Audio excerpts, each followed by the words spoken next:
There comes a point in life when everything you were told to chase finally sits in your hands. You have the job. The family. The house that once felt like a dream.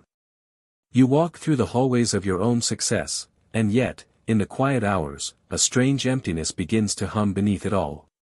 You've climbed the mountain everyone said would bring peace. And somehow, the higher you go, the less oxygen there seems to be. At first, you ignore it. You tell yourself it's just exhaustion, maybe you need a vacation, or a new hobby, or a new project to pour yourself into. But deep down, something feels off. It's as if the person living your life is not quite you. You wake up, play the role, perform the day, but somewhere, the light inside flickers. This, Carl Jung said, is not failure. It is the beginning of awakening. Jung wrote, "We cannot live the afternoon of life according to the program of life's morning." And yet most of us do exactly that. We spend the first half of life building the structure, the ego, the persona, the identity that lets us survive, achieve, and belong. But there comes a time, often in midlife, when that structure no longer sustains us. What once made us proud now feels strangely meaningless. What once gave us drive now only brings fatigue. And so begins the quiet crisis no one prepares us for, not the loss of success, but the loss of self within success. They call it a midlife crisis, as if it's a pathology, an error, something shameful. But Jung saw it differently. He called it the second birth of the soul. The moment when the ego, that small, curated self we built to survive the world, begins to crack open, allowing something deeper, older, and infinitely wiser to emerge. The problem is, most of us mistake that emergence for collapse. We panic when the mask starts to slip. We buy new things, chase new experiences, fall into affairs, or burn down careers, trying to escape the feeling that something is dying inside us. But that death is not destruction. It's transformation. You see, what we call a midlife crisis is not about age. It's about awakening. It is the soul's revolt against the tyranny of the persona, the mask we've worn for so long that we've forgotten what our real face looks like. The persona, Jung said, is the part of us that adapts to the world, the social self, the professional, the parent, the image we polish and present. It's necessary, even noble. But over time, it becomes a prison. We become the doctor who cannot stop diagnosing, the leader who cannot stop performing confidence, the artist who must always inspire. And slowly, the human being beneath the role suffocates. You start to feel it in small ways, the conversations that used to excite you now feel scripted. The victories you once chased now feel hollow.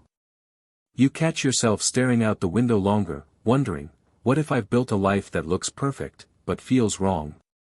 That's the whisper of the self, the deeper core Jung spoke of, calling you back home.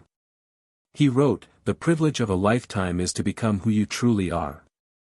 But that privilege comes at a cost, the death of who you thought you were supposed to be.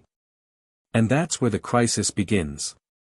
Because in a world that worships success, the moment you question it, you are seen as ungrateful. The moment you slow down, they call you lazy. The moment you step back to breathe, they ask, what's wrong? Nothing is wrong. What's happening is sacred. You're beginning to outgrow the story you were told to live. From childhood, you were taught that happiness is a reward, that peace comes after performance. So you built a persona strong enough to be accepted, disciplined enough to be admired, and resilient enough to never show weakness. But now, in midlife, that very persona has turned against you.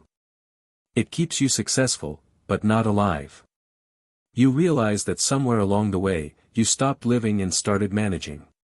You managed your time, your emotions, your relationships, even your dreams. Everything was optimized, efficient, controlled. And yet, peace never came. That's the lie, that if you become the right kind of person, the productive one, the respected one, the provider, life will finally feel whole. But peace doesn't come from becoming the person the world approves of. It comes from remembering the person you were before the world told you who to be. Jung once said, "The greatest tragedy of the family is the unlived lives of the parents." Think about that. How many adults are walking through life as ghosts of their own potential, trapped in roles, duties, and images that once made sense, but now feel lifeless? The midlife crisis is not a failure of character. It's the psyche's demand for authenticity. It's your deeper self refusing to die behind the mask. And the longer you resist it, the louder it gets. It begins as restlessness, then dissatisfaction, then despair. Until one day, the mask cracks, and the truth spills out: you've been living for everyone else's dream but your own. You might think you're breaking down. But in reality, you're breaking open. The crisis is not the end of meaning. It's the end of imitation. It's the end of the borrowed self, the good soldier of society who did everything right, yet quietly lost the fire that once made them human. You see, the persona was never evil. It was your armor. It helped you survive the wars of childhood and the demands of adulthood. But armor, when worn too long, begins to corrode. It fuses to the skin. You forget that beneath it, you are still soft, alive, capable of wonder. Jung said, "What we call civilized consciousness has steadily separated itself from the basic instincts." That separation is why so many successful people feel miserable. They've amputated the instinctual, creative, spontaneous part of themselves in order to function. But the psyche cannot tolerate repression forever. It will find a way to speak, through anxiety, fatigue, depression, or the sudden urge to burn it all down. That's not insanity. That's the soul knocking. When the soul knocks, it doesn't ask for more achievement. It asks for more truth. It doesn't care about titles, or followers, or how many people admire you. It wants you, raw, unmasked, unperformed. It wants the artist back, the dreamer back, the part that used to feel alive just being alive. The successful persona is not evil. It just forgot that it's only half the story. You built it to protect yourself from rejection, but in doing so, you also walled yourself off from joy. Jung called the second half of life the process of individuation, the journey from the false self to the real one. It's not about becoming better, richer, or more enlightened. It's about becoming whole. Integrating the opposites, the achiever and the child, the rational and the emotional, the mask and the face beneath it. And that's what this crisis is trying to teach you. You are not broken. You are being reassembled. You are not losing control. You are shedding illusion. And you are not late. You are right on time. This is the sacred rebellion of the soul against everything false within it. It's the moment when you stop living for applause and start living for truth. So when the old ambitions fade, when the trophies lose their shine, when you wake up one day and nothing external feels enough, don't panic. That emptiness is not a void. It's space being cleared for what's real. The person you've been, the professional, the provider, the perfect one, has brought you far. But the person you're becoming will bring you home. Because the real crisis is not losing what you have. The real crisis is never realizing that you were never meant to be the mask. And when you finally see that, when you let the persona rest, when you allow silence to enter where performance used to be, something extraordinary happens. You begin to feel peace again. Not because everything is perfect, but because, for the first time in decades, you are no longer pretending. That, Jung would say, is the moment you stop living unconsciously and begin to live symbolically, not as an actor, but as the author of your own story. So don't fear the midlife crisis. It's not a collapse. It's an initiation. It's life whispering, "You've done well, now come back to yourself." And if you listen, really listen, you might just realize that peace was never waiting at the top of the mountain. It was always waiting for you at the center of your being. 1. The persona you built is not you. There's a moment in life when you begin to realize that the person you've become, the polished, capable, respectable individual others see, feels strangely hollow. You've spent decades constructing this identity, brick by brick, with discipline and sacrifice. You've made yourself competent, admirable, responsible. And yet, when the applause fades and the lights dim, you sense a quiet question echoing within: who am I when I'm not performing? Carl Jung called that performance the persona, the mask you wear to meet the world. He didn't mean it as an insult. The persona is essential. Without it, society would collapse into chaos. It's the polite smile, the professional tone, the version of you that knows how to function among others. But what begins as protection often turns into imprisonment. You start by wearing the mask. But eventually, the mask begins to wear you. From childhood, we're taught to adapt. To be the good student, the obedient child, the reliable adult. We learn which parts of us win approval and which bring punishment. A child who is praised for being responsible may bury his playfulness. A girl admired for being quiet may silence her curiosity. Little by little, we trade authenticity for belonging. And that trade, repeated often enough, becomes our identity. By adulthood, we have forgotten that this identity is a costume. We mistake it for our skin. We don't even know when it was put on, only that it feels dangerous to take off. Jung said, the persona is a kind of mask designed on the one hand to make a definite impression upon others, and on the other to conceal the true nature of the individual. The midlife crisis begins when that concealment becomes unbearable. It's not that your life suddenly went wrong. It's that your soul has grown too large for the mask you built. The very traits that once earned you success, discipline, control, composure, now feel like chains. You feel it in the fatigue that doesn't go away. The numbness that no vacation fixes. The quiet envy of those who seem freer, lighter, less concerned with how they appear. You feel it in the way you can't rest, even when there's nothing left to prove. That's the persona reaching its limit. It has done its job, kept you safe, respected, and functioning, but it can't take you any further. The tragedy is that society praises the persona endlessly. It rewards conformity, efficiency, and image. It tells you that if you just keep perfecting your mask, you'll eventually feel whole. But the soul doesn't care how shiny the mask is. It only cares about truth. You may have noticed how children are so effortlessly themselves. They laugh too loud, cry too easily, ask too many questions. They don't yet know what too much means. Their being flows naturally from within. But as we grow, we are taught to curate ourselves, to hide, to edit, to control. And slowly, our inner life becomes secondary to our outer presentation.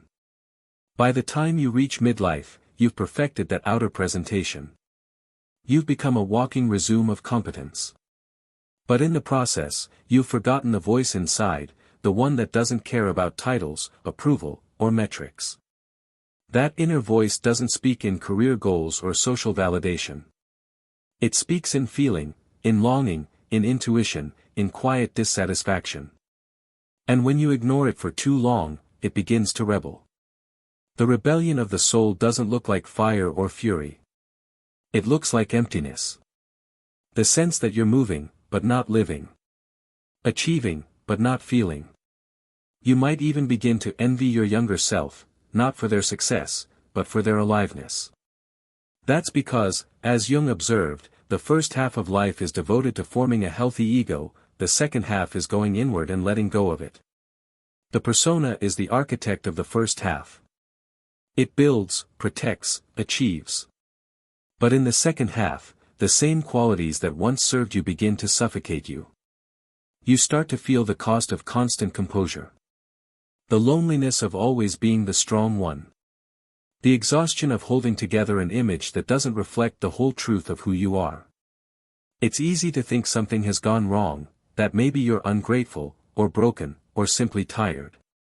But what's really happening is that the self, Jung's term for the wholeness of your being, is calling you inward.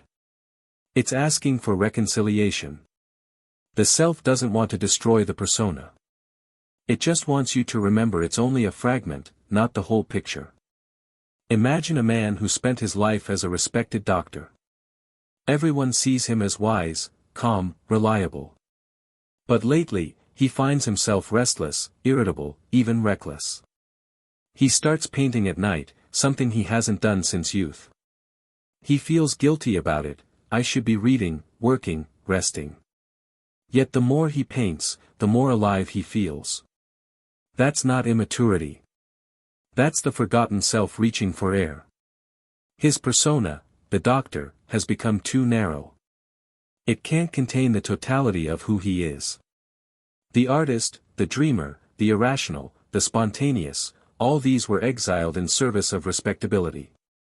Now they're returning, demanding a place in his life. And so he faces a choice: suppress the impulse and stay comfortable, or risk breaking the image and rediscover what lies beneath. That's the midlife crossroads: comfort or authenticity. Most people choose comfort, but they call it responsibility. They maintain the mask, even as it cracks. They double down on the familiar, even as it drains them. But the ones who dare to listen, to allow the persona to soften, begin a different kind of life. A quieter, truer one. You see, the persona is not evil. It's just incomplete. It's like a photograph: it captures one angle, but not the whole being. The problem begins when you start believing the photo is the person. Jung warned, the world will ask you who you are, and if you do not know, the world will tell you. And indeed, most of us have allowed the world to tell us. We've taken its definitions: success, respect, adulthood, and worn them like skin. But now, the inner voice is whispering, you are more than this costume. The truth is, the persona doesn't die easily. It's bound to your identity, your livelihood, your relationships. To shed it feels like betrayal, of family, of career, of everything you've worked for. But the real betrayal is continuing to live as half a person when your whole being is begging to breathe. The midlife crisis, in Jungian terms, is the tension between the persona and the emerging self. It feels like confusion, but it's actually a sacred negotiation: which parts of me will define the rest of my life? If you ignore it, the psyche will force the issue, through illness, breakdown, loss. Jung once said that neurosis is always a substitute for legitimate suffering. When you refuse to feel the pain of truth, your psyche finds another way to express it. The antidote is not to destroy the persona, but to see it clearly. To recognize that the role you play is necessary, but not ultimate. You can be the professional and still be human. You can be responsible and still be spontaneous. You can wear the mask without confusing it for your face. The task of midlife is not self-destruction. It's self-integration. Imagine your persona as a finely crafted suit of armor. It protected you from the chaos of the world. But now, it's too small. It's time to loosen it, to let the air in. This doesn't mean abandoning your responsibilities or walking away from everything you've built. It means bringing soul back into it. When you remember that the persona is just a mask, you regain freedom. You can play your roles with awareness: the parent, the leader, the worker, without losing yourself in them. And that awareness changes everything. You no longer need to prove your worth through performance. You no longer panic when others disapprove. You begin to act from authenticity, not obligation. That's when peace returns, not the shallow peace of everything being fine, but the deep peace of being aligned. You stop chasing validation because you found something richer: integrity. The unity between who you are inside and how you show up outside. The persona isn't destroyed, it becomes transparent. People can finally see you through it. In Jung's language, this is the threshold between the ego and the self. The moment when you stop living as a fragment and start living as a whole. He called it individuation, the lifelong process of becoming who you truly are. And it begins right here, in the discomfort of realizing that the life you built is not the life that fulfills you. It's a sacred discomfort, the invitation to shift from image to essence. So if you find yourself tired of performing, of maintaining the version of yourself that impresses others but empties you, know this: you're not regressing. You're awakening. You are not losing control. You are reclaiming your freedom. The persona you built was beautiful, necessary, even noble. It carried you this far. But now, it's time to thank it, and let it rest. Because beneath it lies something infinitely more alive. The self. The one you were always meant to become. 2. The shadow you ignored is now calling you. There comes a point, after the persona begins to crumble, when silence becomes dangerous. You begin to feel something stirring underneath, something darker, unfamiliar, and strangely alive. It's the part of you that has been waiting in the basement of your soul for decades. The part you buried beneath discipline, politeness, and good behavior. Jung called it the shadow. He described it as, that hidden, repressed, for the most part inferior and guilt-laden personality whose ultimate ramifications reach back into the realm of our animal ancestors. But the shadow isn't simply evil. It's everything in you that has been exiled in order to survive. Every impulse you were told was unacceptable. Every emotion you were shamed for feeling. Every capacity for power, rage, or desire that threatened your tidy self-image. The shadow is not the enemy of light, it is the soil from which light must grow. When you deny it, it festers. When you confront it, it transforms. Most people spend their lives projecting their shadow onto others, despising in the world what they cannot face in themselves. The man who condemns arrogance cannot see his own. The woman who despises manipulation cannot admit her own hunger for control. And so, our unclaimed darkness walks beside us, disguised as them. This is why Jung said, everything that irritates us about others can lead us to an understanding of ourselves. The midlife unraveling is, in truth, the beginning of this confrontation. When your persona weakens, the shadow senses its chance. It rises, not to destroy you, but to complete you. It's the part of your psyche that refuses to live only half a life. You start to notice it in small ways first, sudden anger, inappropriate attraction, inexplicable sadness. Moments when your carefully managed self slips, and something raw bursts through. You might call it a lapse, a bad day, a mistake. But the psyche calls it revelation. The shadow speaks the language of symptoms. It won't use polite conversation, it will use chaos. Because chaos is the only way to reach a mind that has built its peace on repression. You might start to dream more vividly. Darker images. Chases, blood, falling, the presence of something watching. Jung believed dreams were the theater of the shadow, the place where the psyche performs its truth behind your back. Each dream, each eruption of emotion, each uncomfortable encounter with someone who gets under your skin, these are all invitations. They say, look here. This is you, too. And yet, most of us resist. We tell ourselves, I'm not like that. I would never think that. But the shadow doesn't vanish through denial. It only becomes more dangerous. What you refuse to face, you will eventually act out, unconsciously, destructively. That's why so many respectable lives collapse under scandal or sudden breakdowns. The repressed shadow demands expression, and if you refuse to integrate it, it will find another way to emerge, through betrayal, addiction, cruelty, or despair. The shadow wants consciousness. Not approval, not indulgence, consciousness. It doesn't want to dominate you, it wants to be seen. Jung said that confronting the shadow is the apprentice piece in the individual's development. It's the beginning of real maturity, not the kind praised by society, but the kind that is earned through inner confrontation. Because without confronting your own capacity for darkness, your goodness remains fragile, dependent on circumstances, easily shattered by temptation or fear. True morality arises not from denial of evil, but from conscious relationship with it. There's a haunting example Jung often gave. He said that, the man who is possessed by his shadow is always the one who believes he has none. That's why the most dangerous people are not the openly flawed, it's the ones convinced of their purity. They are blind to half their being, and in that blindness, they become instruments of what they cannot see. We all have a shadow. But only a few dare to meet it face to face. The encounter feels like descent. It's what myth calls entering the underworld. In the story of Inanna, the Sumerian goddess of love and war, she descends into the realm of her sister, Ereshkigal, the goddess of death. One by one, Inanna is stripped of her jewels, her garments, her power. She stands naked before her own darkness. That's what meeting the shadow feels like. Every illusion of superiority is taken from you. Every convenient story about who you are begins to dissolve. You see the envy you carry. The pettiness. The violence hidden behind your smile.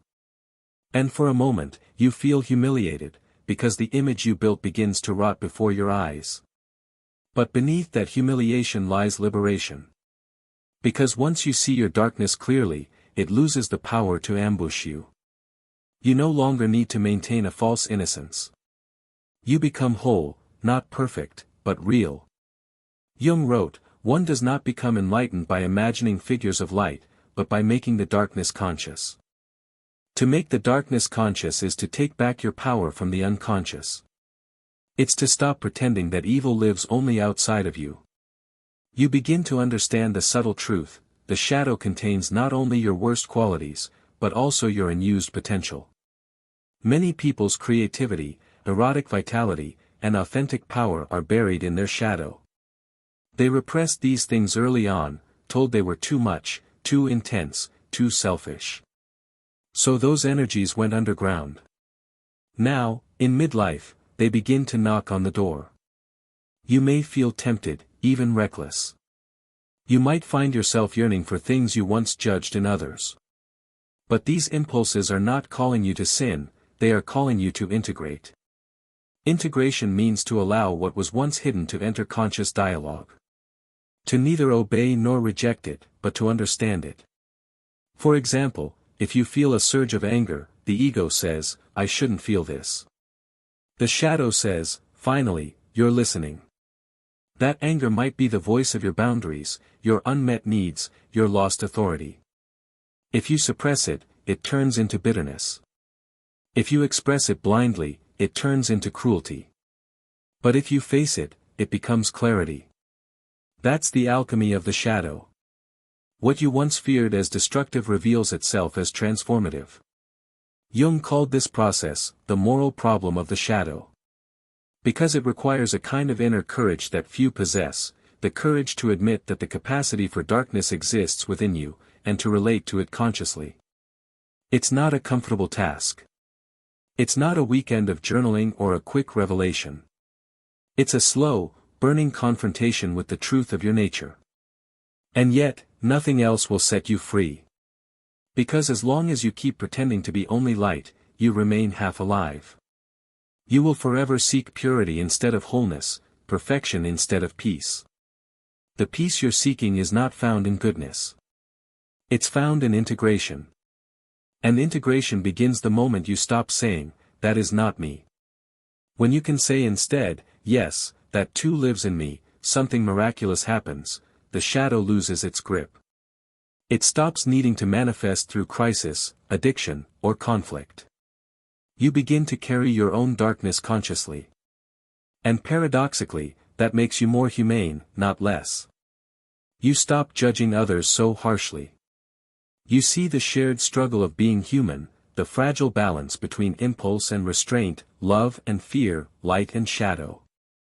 You begin to understand what Jung meant when he said, "The psychological rule says that when an inner situation is not made conscious, it happens outside, as fate." How many of our so-called fated disasters are simply the shadow acting out what we refuse to feel? How many relationships collapse not because of incompatibility, but because two unconscious shadows are at war? The world mirrors the soul. Until you reconcile with your own darkness, you will keep fighting it in others. So the next time you feel irritation, jealousy, or disgust rising within you, don't rush to condemn it. Listen. Ask, what part of me is speaking here? If you can stay with that question, something sacred happens, awareness expands. You begin to see yourself not as good or bad, but as whole. And from that wholeness, compassion arises, not sentimentality, but the clear-eyed compassion of someone who knows the weight of being human. This is why Jung considered the encounter with the shadow the cornerstone of individuation. Because only by facing the repressed can we unlock the totality of the soul. It's not the light that saves you. It's your willingness to walk through the darkness with your eyes open.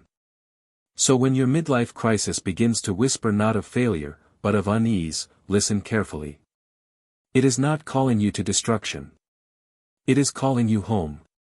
To the part of you you've abandoned. To the power you feared. To the shadow that only wanted to be known.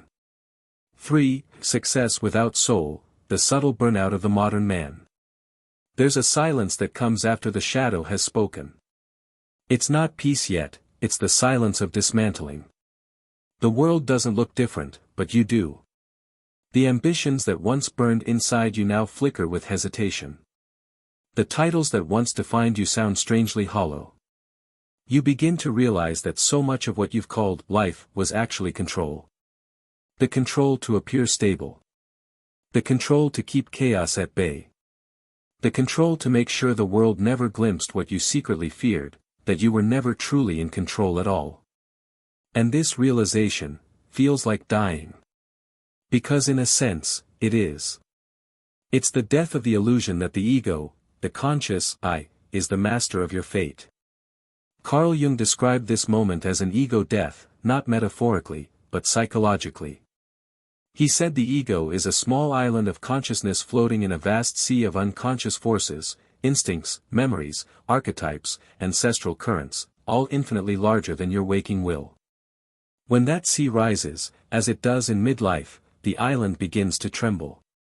The walls of your identity, the beliefs that, I am this, I must do that, I know who I am, start to dissolve. It feels terrifying, because your ego experiences it as annihilation. But the soul experiences it as liberation. The ego says, I am falling apart. The self whispers, no, you are finally loosening your grip. For decades, control was your armor. You organized, planned, optimized. You built your life like a fortress to protect yourself from uncertainty.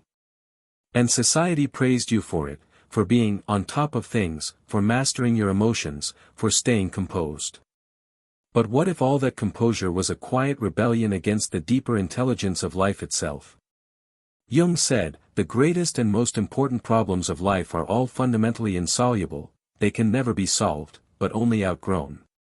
Control is the attempt to solve life. Letting go is the beginning of outgrowing it. You see, the ego thrives on control because control gives it definition. If I can control my surroundings, I exist. If I can predict outcomes, I am safe. But the soul has no interest in safety. The soul is interested in wholeness. And wholeness often requires the destruction of everything that was once called safe. That's why, in this phase of life, people often experience the collapse of what seemed unshakable, careers, marriages, beliefs. It's not punishment. It's purification. The structures that once gave you stability can no longer contain the magnitude of who you're becoming. You're not being destroyed. You're being expanded. But the expansion feels like breaking. The psyche uses the language of death because that's the only metaphor vast enough for transformation. In alchemy, this is called nigredo, the blackening, the putrefaction stage. It's the point when the old form decomposes so that new life can emerge. Jung studied the alchemists not because he cared about metals, but because he recognized that their language mirrored the transformation of the soul. They called it solviti coagula, dissolve and reconstitute. You must first dissolve what you think you are before you can reconstitute into what you truly are. And dissolution, to the ego, feels like death. That's why people in midlife sometimes feel like they've lost their spark, their ambition, their edge. They haven't lost it, they're being emptied of it. The fire that once drove them outward is now turning inward, melting what was rigid, burning what was false. The death of control is the soul's way of preparing you for a different kind of power, not the power over life, but the power within it. There's a story in mythology that mirrors this beautifully, the tale of the phoenix. It's often misunderstood as a story of rebirth. But what's rarely acknowledged is that the phoenix doesn't rise despite the fire, it rises through it. Before it is reborn, it must sit willingly in its own flames. It must consent to its own burning.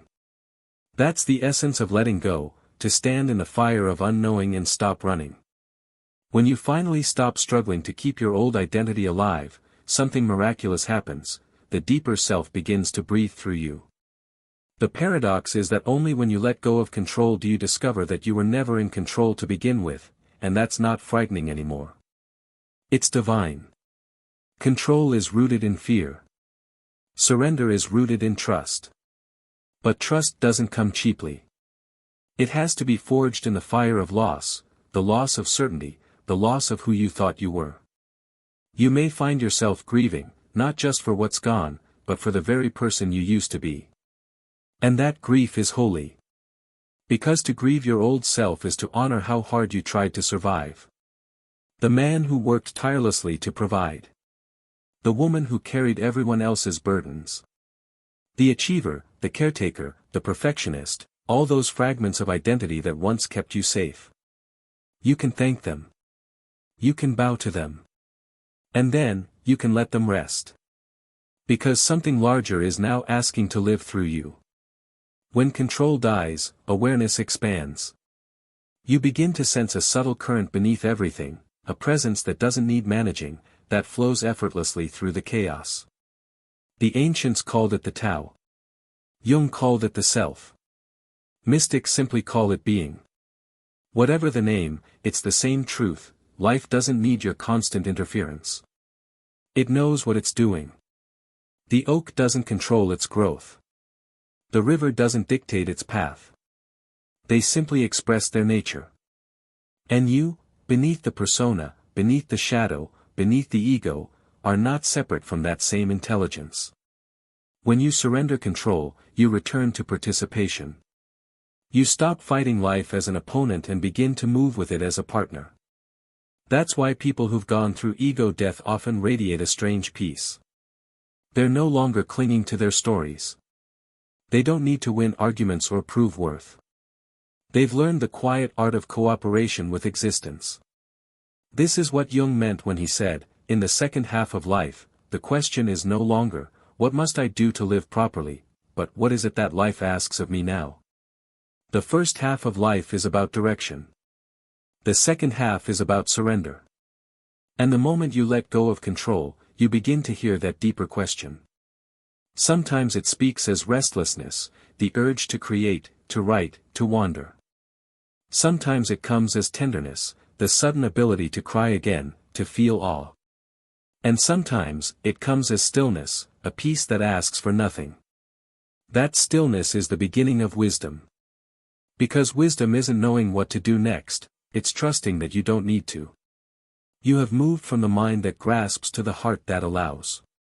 And that shift changes everything. You start to see that the world doesn't need to be controlled to be loved. That you don't need to be perfect to be whole. That you don't need to understand life to participate in it fully. The death of control is not a collapse, it's a return. Return to humility. Return to trust. Return to alignment with the mystery that breathes you into existence every morning. It's the moment when the river inside you stops pretending to be the dam. And slowly, you begin to realize something profound: peace was never the product of control. Peace was what remained when control dissolved. The greatest paradox of all is that the more you surrender, the stronger you become. Because your strength no longer depends on outcomes, it flows from presence.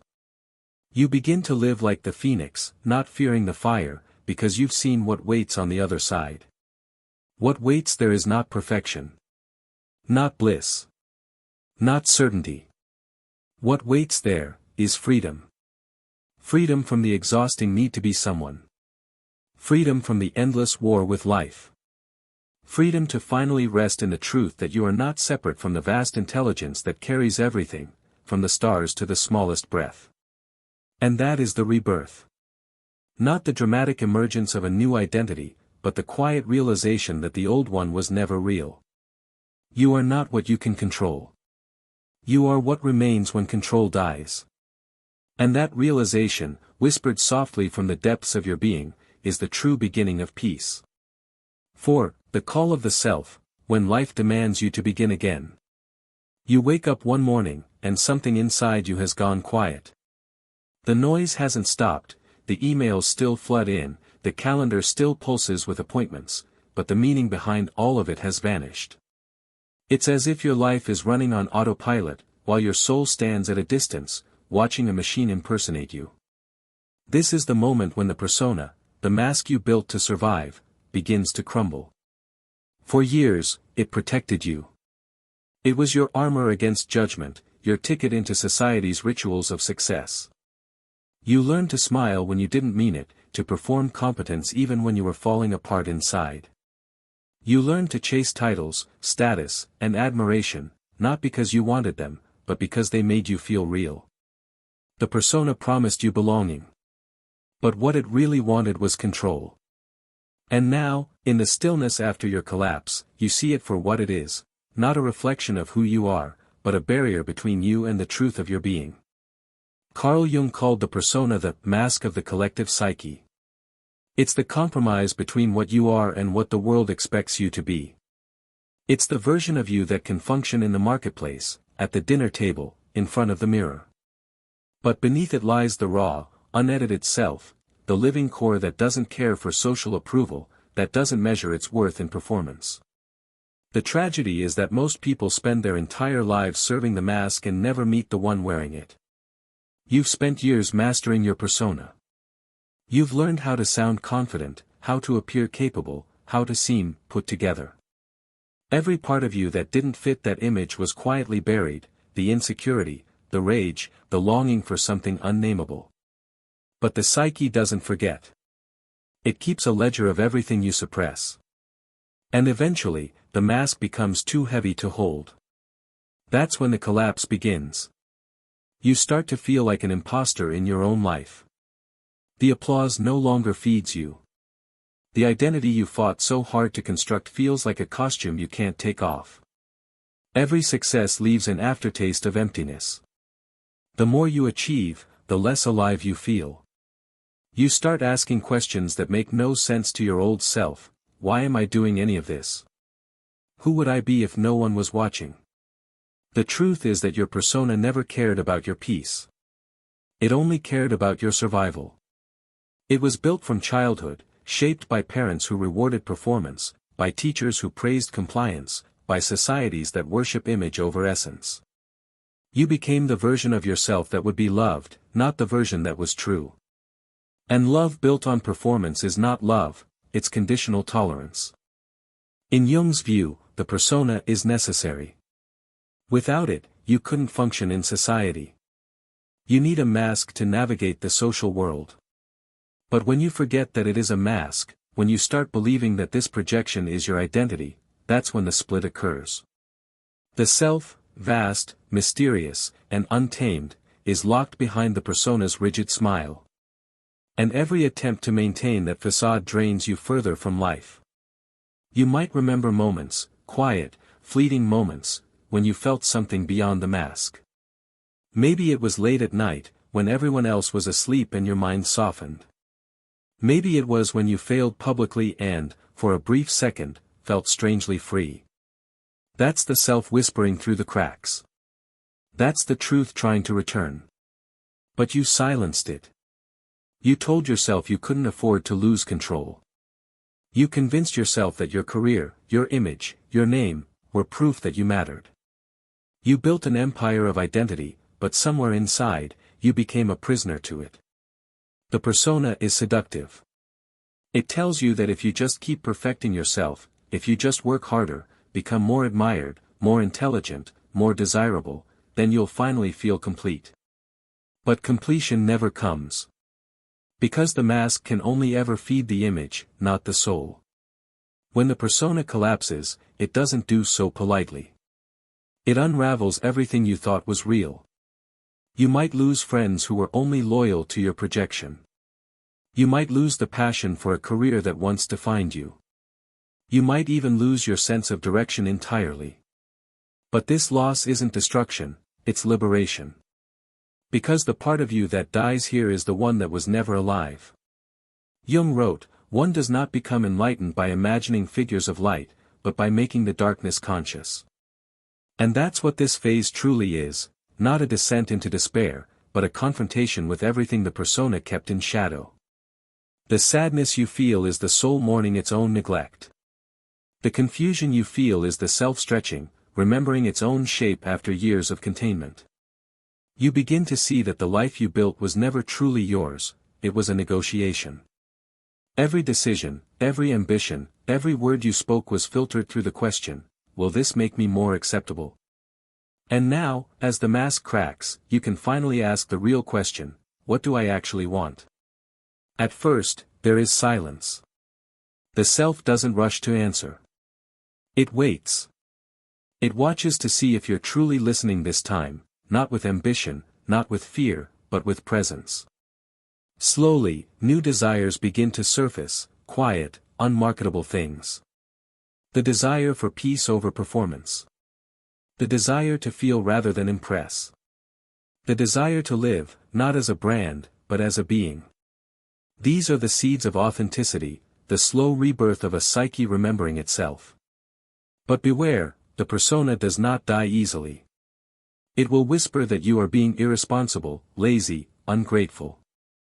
It will remind you of the admiration you're leaving behind. It will tempt you to rebuild the old mask, to go back to being the person everyone understood. That's because the persona fears irrelevance. It thrives only when others are watching. You will have to stand your ground in that quiet void, where no one applauds and nothing is certain. You will have to relearn how to exist without performance. To speak without posturing. To act without image. It will feel terrifying, because the mask gave you structure. But in time, you'll realize that you don't need to be seen to exist. When you finally stop performing, something extraordinary happens, life starts to breathe through you again. You begin to feel spontaneous, unscripted, alive. The moments that once seemed small, the morning light, the laughter of a stranger, the silence after a deep breath, become sacred again. You start living from the self, not for the audience. This is not about rejecting success or renouncing ambition. It's about reclaiming ownership of your soul. You can still build, still create, still achieve, but now, your actions will flow from inner alignment, not external validation. You will no longer act to become someone. You will act because you already are. That is what Jung meant by individuation, the process of becoming whole, of integrating the persona with the self.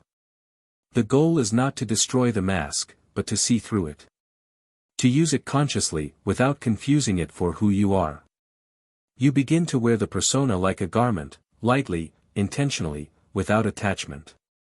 You let it serve you instead of enslaving you. And when it's time to remove it, you can. Because you finally know the face beneath it. And that face, unguarded, imperfect, utterly human, is more beautiful than any version you ever pretended to be. The world will still demand a mask from you.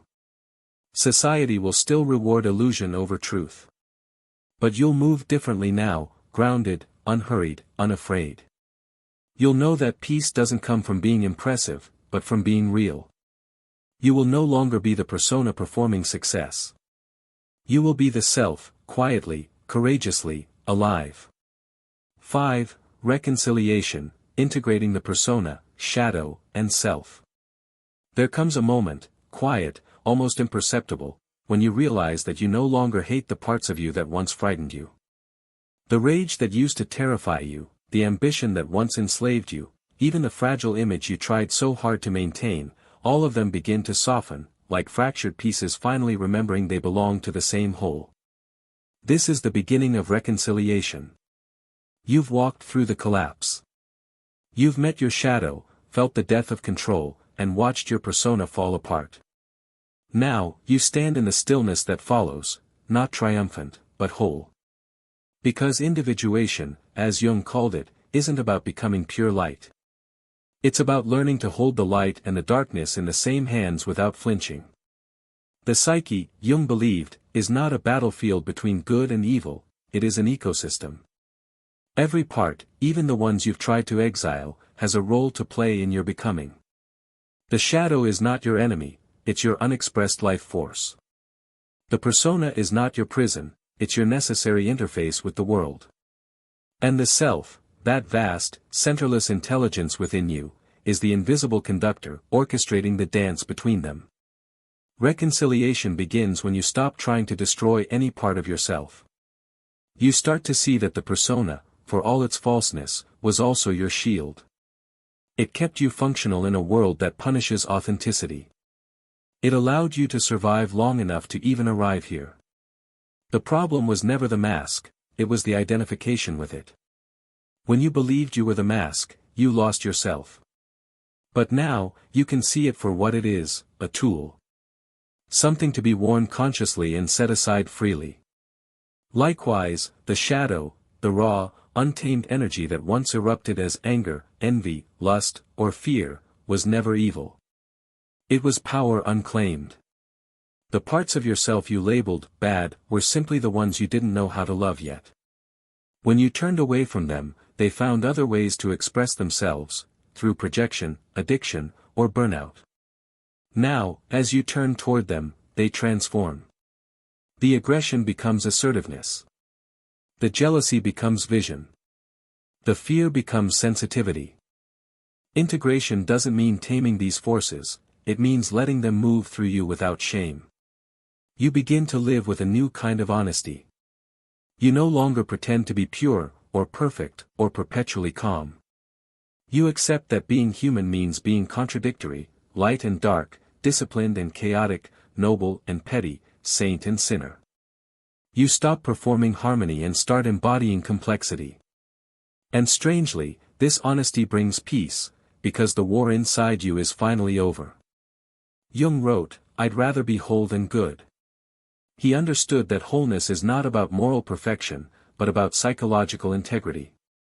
To be whole is to live without repression, to allow every voice within you to be heard and integrated into consciousness. It's to understand that your flaws are not failures, but functions, signals from the psyche pointing toward neglected truths. In this state, you begin to feel something you haven't felt in a long time, trust. Not in others, but in life itself. You no longer feel the need to control every outcome, because you see that everything, even the pain, even the loss, was part of your unfolding. The self doesn't operate through comfort, it operates through truth. And truth, no matter how disruptive, always leads you closer to alignment. You start to move differently through the world. You no longer chase validation because you understand that validation is just the persona begging for oxygen. You no longer fear the shadow because you've learned to sit with its darkness without being consumed. You no longer idolize the self as some spiritual ideal, because you now live from it, quietly, naturally, without effort. You speak with more patience, not because you're trying to be kind, but because you genuinely see the other person's humanity. You create not to prove your worth, but to express your being. You work, love, rest, and think with a rhythm that feels organic, not performative. You realize that peace was never something to be achieved, it was something to be remembered. This reconciliation doesn't make life easier, it makes it real. You still face uncertainty, pain, loss. But these experiences no longer threaten your identity. You don't fragment under pressure anymore, because there is no longer a mask to shatter. When joy comes, you welcome it. When sorrow comes, you bow to it. Every emotion becomes a teacher, every encounter a mirror, every day an opportunity to practice being whole. There's a quiet dignity that grows in you. You don't need to announce your transformation or explain your calm. You simply live differently. People might notice, they might say you've changed, that you're softer, slower, more grounded. But what really happened is that you stopped running. You stopped pretending to be someone else. You returned home to yourself. And this home is vast. It can hold contradiction, failure, ambiguity, and mystery. It doesn't demand clarity, it invites curiosity. You no longer need to resolve everything into meaning, you allow things to be what they are. You no longer search for the next stage of growth, you understand that integration is not a destination, but a daily alignment. In this space, even ambition transforms. You still dream, but now your dreams are expressions of your essence, not escapes from your emptiness. You still strive, but your striving is not fueled by anxiety, it's guided by joy. The outer world begins to mirror your inner coherence. Opportunities arise not through manipulation, but through resonance. You begin to understand what Jung meant when he said that, the privilege of a lifetime is to become who you truly are. Because that's what this entire journey has been, a dismantling of everything false so that what's real could finally emerge. The integration of persona, shadow, and self is not an achievement, it's an awakening. You realize they were never separate in the first place. They were just different faces of the same consciousness learning to recognize itself. And so, you no longer chase peace. You embody it. You no longer seek light. You generate it. You no longer fear the darkness. You understand it's part of your own depth. The midlife crisis, that so-called breakdown, wasn't the end of your story. It was the beginning of your becoming. You have not lost yourself. You have simply outgrown the mask. And now, standing in the quiet wholeness of your being, you see the truth that was waiting for you all along. You were never broken. You were only divided. And you are finally, coming home. Outro. In the end, nothing dramatic happens. There is no thunderclap, no divine revelation. Just silence, the kind of silence that feels alive, vast, and patient. The kind that exists after the storm, when the air smells of rain and renewal. You wake up one morning and realize that your life still looks the same city, the same work, the same mirror. But something fundamental has shifted. You are no longer at war with yourself. The persona still exists, you still play your roles, smile when you greet people, navigate the responsibilities of your world. But it no longer defines you. The mask has become translucent, like a window rather than a wall. You can see through it now. You can breathe through it. You wear it, but it doesn't wear you. And the shadow, once the monster in the basement, is now a companion. You recognize its voice when it whispers insecurity, when it stirs old fears, when it tempts you toward old illusions. But you no longer recoil. You listen. You learn. You thank it for showing you where you are still not free. The shadow no longer hides in the dark corners of your psyche, it walks beside you in daylight. This is what maturity truly is, not the absence of conflict, but the ability to hold it with grace. To know that you contain multitudes and still feel peace in the center of it all. To move through the chaos of life with an inner axis that no longer trembles with every external change. You begin to realize that what you were always searching for, peace, meaning, purpose, was never hidden in success or validation. It was hidden in stillness. In awareness. In the quiet acceptance of your own imperfection. The midlife crisis was never a curse, it was an initiation.